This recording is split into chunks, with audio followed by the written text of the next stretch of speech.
یا ابن آدم تفرغ لی عبادتی، اے ابن آدم میری عبادت کے لیے اپنے آپ کو فری کر لے۔ کیا ہے اس کا reward? Devote yourself to my worship I will fill your chest. کیا کروں گا؟ میں تیرے صدر کو، تیرے سینے کو غنی کر دوں گا، فلفل کر دوں گا، کنٹینٹمنٹ دے دوں گا، غنا دے دوں گا۔ غنا ایک بہت بڑا کنسیپٹ ہے، غنا ایک ریوارڈ ہے اللہ کی طرف سے جو نازل ہوتا ہے۔ غنا سے مراد ہے تو سیٹسفائی ہو جائے گا، پہلی بات۔ دوسری بات، اور ول ایلیویٹ یور پاورٹی، اور میں تیری غربت کو ختم کر دوں گا۔ یہ بہت ڈیپ باتیں اگر آپ اس پہ سوچیں کہ رسول اللہ صلی اللہ علیہ وسلم نے کہا کہ دجال جب آئے گا تو اس سے پہلے 3 سال گلوبل فیمن آئے گا، بہت بڑی قحط سالی آئے گی اس کے 3 سال پہلے۔ اللہ کے نبی صلی اللہ علیہ وسلم نے کہا کہ اس دور میں سبحان اللہ و بحمدہ سبحان اللہ العظیم کافی ہے تمہیں، یا غالباً سبحان اللہ والحمد للہ ولا الہ الا اللہ واللہ اکبر، اس میں مجھے تھوڑا سا ہے وہ، لیکن آپ چیک کر لیجئے گا، ان میں سے کوئی ایک ذکر ہے۔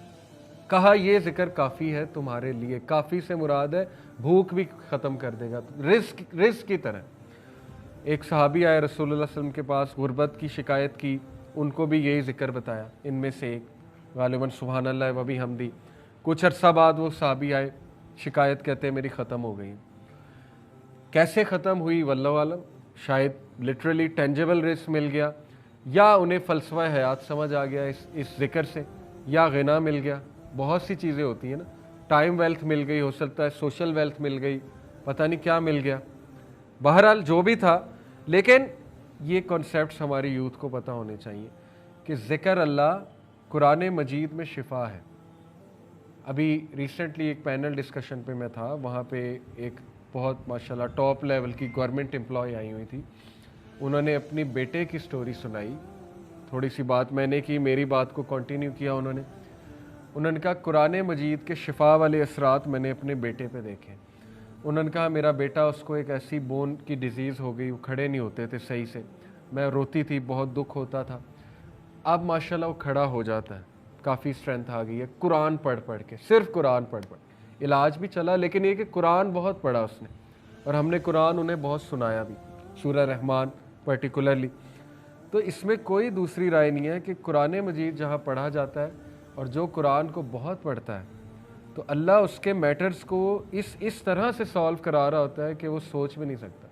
پتہ نہیں کہاں سے کوئی مددگار آ جاتا ہے اللہ کی طرف سے، اور وہ کہتا ہے اچھا تمہارا یہ کام میں کرا دیتا ہوں، تمہارا یہ مسئلہ میں حل کرا دیتا ہوں۔ اس لیے یہ توکل کی باتیں، یہ یقین کی باتیں جو کہ اللہ نے گارنٹی دی کہ تو اپنے آپ کو میری عبادت کے لیے فارغ کر لے، باقی جو ہے وہ مسئلے جو ہے وہ حل ہو جائیں گے۔ ایک اور حدیث سے ثابت ہے، اللہ کے نبی صلی اللہ علیہ وسلم نے کہا کہ whoever is focused only on this world، مسئلہ ہے صرف ایک چیز کو پرائیورٹی بنا لینا۔ یہ منع نہیں ہے کہ اس کو پرائیورٹائز نہ کرو لیکن لسٹ میں ذرا نیچے کرو۔ اللہ will confound his affairs، اللہ تعالیٰ اس کے افیئرس کو پھیلا دے گا، and make him fear poverty constantly۔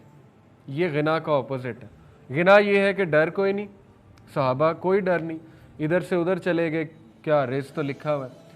وہ عبد الرحمن بن عوف سب کچھ چھوڑ کے ہجرت کر جاتے ہیں، مصعب بن عمیر امیر ترین آدمی، اتنے یوتھ میں ایسے ڈریسز پہنتے تھے، ایسا پرفیوم لگاتے تھے، ایسی چپل پہنتے تھے، شوز مشہور تھے، دور دراز علاقوں تک ان کی ڈریسنگ مشہور تھی، سب کچھ چھوڑ دیا، میں جا رہا ہوں، کیونکہ فیئر ہی کوئی نہیں تھا، وہ مدینہ میں جا کے مل جائے گا۔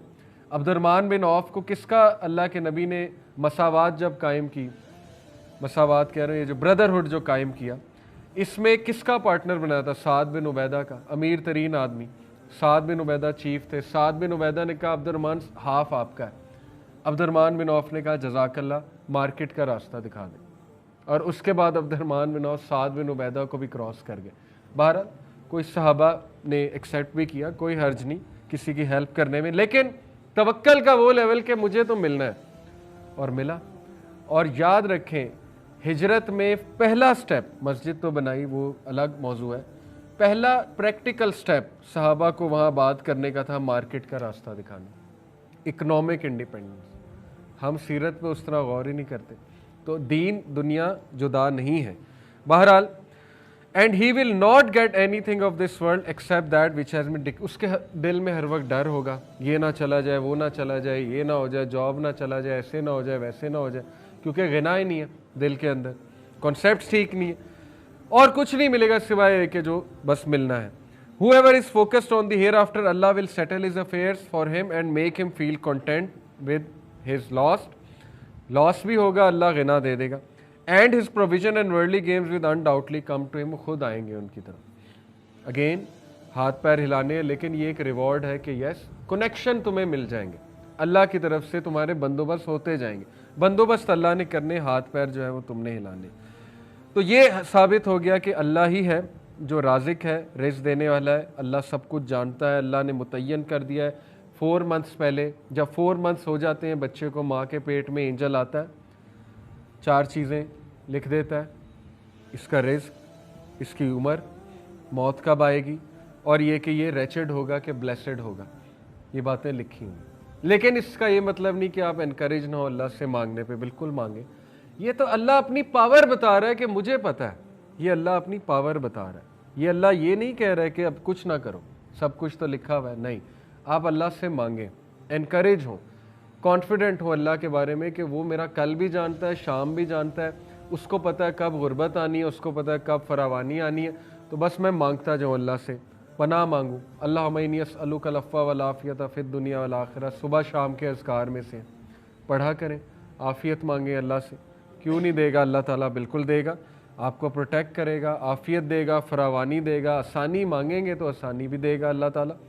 باقی یہ کہ ٹیسٹ اور ٹرائل زندگی کا حصہ ہے. اور غنا مانگیں اللہ سے، کنٹینٹمنٹ مانگیں، رچنس آف دی ہارٹ مانگیں، تاکہ کبھی مشکل آئے تو بندہ اس میں بھی سیٹسفائی ہو. تو رزق بڑھانے کے طریقوں پہ بات کر لیتے ہیں. اچھا، مینز اور outcomes. Means causes decreed ہے، یہ ایک بڑا امپورٹنٹ پوائنٹ ہے. Not only did Allah decree the provision but also decreed the اسباب، causes and means as well. کیا مطلب ہے؟ ابن تیمیہ کہتے ہیں دیر is nothing in this world اور in the hereafter without a cause, and Allah is the one who is the creator of the cause and the outcome as well. صرف یہ نہیں کہ رزق ڈکری ہے، بلکہ اس کے اسباب بھی ڈکریڈ ہیں. اسباب بھی اللہ نے بنا دیے ہیں، دکھا بھی دیے ہیں. وہ ابھی آگے آتے ہیں کہ وہ اسباب کیا ہے. اللہ سیز ان دا قرآن، یہ الجمعہ ہے، ورس نمبر 10، فَإِذَا قُضِيَتِ الصَّلَاةُ فَانتَشِرُوا فِي الْأَرْضِ وَابْتَغُوا مِنْ فَضْلِ اللَّهِ وَاذْكُرُوا اللَّهَ كَثِيرًا لَعَلَّكُمْ تُفْلِحُونَ. اور جب کہ نماز ادا کی جا چکی ہے تو disperse with in the land, پھیل جاؤ زمین میں اور اللہ کا فضل تلاش کرو. کتنی خوبصورت بات ہے. یہ آیا اسلامک کنسیپٹ کو ڈسکرائب کرتی ہے. نماز کے وقت اللہ نے کہا کہ اے ایمان والو، تجارت اور یہ ڈسٹریکشن تمہیں اللہ کے ذکر سے غافل نہ کریں. لیکن نماز ختم ہو گئی، گو بیک، ڈسپرس ہو جو اللہ کا فضل تلاش کرو. خوبصورت بات. یہ ہے دین ہمارا. اور فضل تلاش کرتے ہوئے کیا کرو؟ وَاذْكُرُوا اللَّهَ كَثِيرًا، اللہ کو بہت یاد کرو. اللہ کی طرف رجحان ہونا چاہیے، یعنی وہ اسباب اللہ کے تھرو اختیار کرو. ذکر ہے اس میں، اللہ سے مانگنا ہے، اس میں برکت کے کانسیپٹ کو دیکھنا ہے، برکت کے ٹائم کو کیچ کرنا ہے، ان اصولوں سے چلنا ہے جو اللہ کے ڈیفائنڈ اصول ہیں. برکت کیوں نہیں آئے گی؟ نبی صلی اللہ علیہ وسلم کے بتائے ہوئے اصولوں پہ چلنا ہے، صحابہ کے اصول اختیار کرنے ہیں تاکہ تم لوگ سکسیسفل ہو سکو.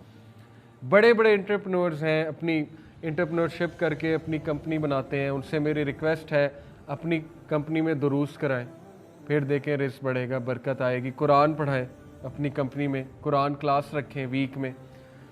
باؤنڈ کر دیں اپنے ان کو جو امپلائیز ہیں کہ سب سے پہلے آتے ہی کام قرآن پڑھنا ہے، چاہے 2 آیتیں پڑھنی، چاہے تم گناہ گار ہو، جو بھی ہو، کوئی مسئلہ نہیں، 5 منٹ قرآن پڑھ لو آ کے، دیکھیں رزق بڑھتا ہے کہ نہیں بڑھتا ہے.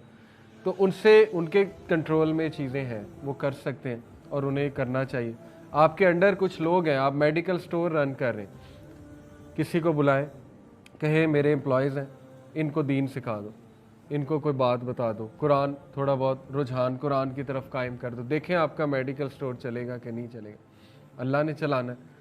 لیکن یہ کہ جب آپ اس نیت سے کھول رہے ہیں کوئی کمپنی کہ میرے جو امپلائیز ہیں، آپ نے گروسری سٹور کھولا ہے،